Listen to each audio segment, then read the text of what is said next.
Hello বন্ধুরা, আসসালামু আলাইকুম। সবাই কেমন আছেন? আশা করি সবাই ভালো আছেন। আমি মিথিলা হ্যান্ডমেড ডায়েরিসের পক্ষ থেকে আপনাদের সবাইকে স্বাগতম জানাচ্ছি। আশা করি আপনারা সবাই ভালো আছেন। আলহামদুলিল্লাহ, আমিও আপনাদের দোয়ায় আল্লাহর অশেষ রহমতে অনেক ভালো আছি।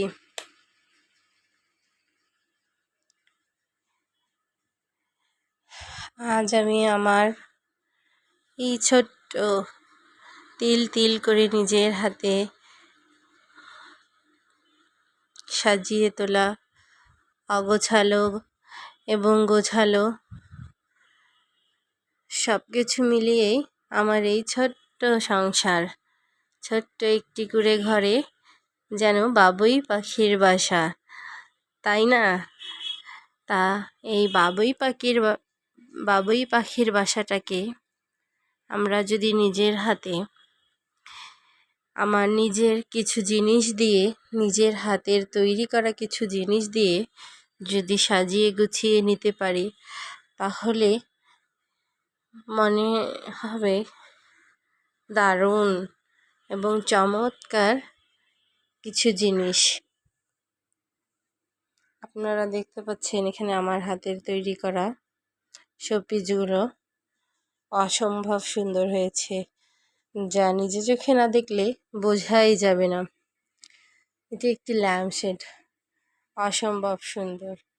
এখানে কাবা ঘরও আছে, তাজমহলও আছে, ফুলদানি আছে এবং এখানে একটি, বলুন তো কি, এটি একটি পালতোলা নৌকা, যা আমাদের স্বপ্নের মতন।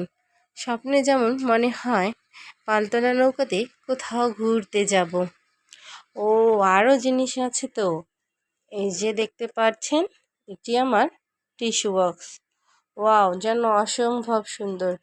আপনারা সামনাসামনি না দেখলে বুঝতেই পারবেন না। এখানে একটি ফুলদানি আছে, ফুলদানিটি সেও অসম্ভব সুন্দর।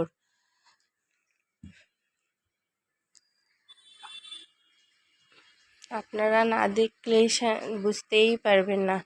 আপনারা যদি আমার মতন এরকম নিজে হাতে বানানো কিছু জিনিস দিয়ে ঘর সাজাতে আগ্রহী হয়ে থাকেন, তাহলে আমার পেজটিতে ফলো করবেন এবং সাবস্ক্রাইব করে রাখবেন। পরবর্তীতে আমি যেন আপনাদেরকে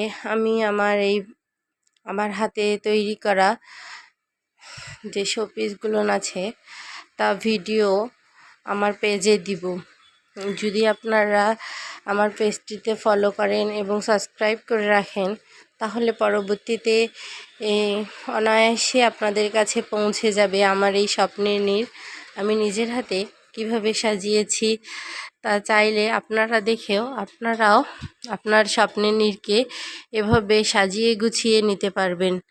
খুব অল্প সময়েই তা করা সম্ভব। যদি আমার ভিডিওটি ভালো লেগে থাকে, তাহলে আপনারা আমার পেজে লাইক, কমেন্ট এবং শেয়ার করবেন।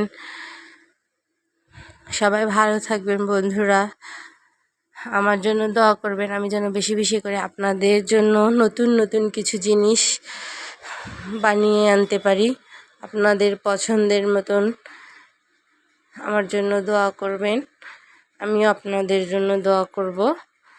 সবাই ভালো থাকবেন, আপনাদের সুস্বাস্থ্য কামনা করছি।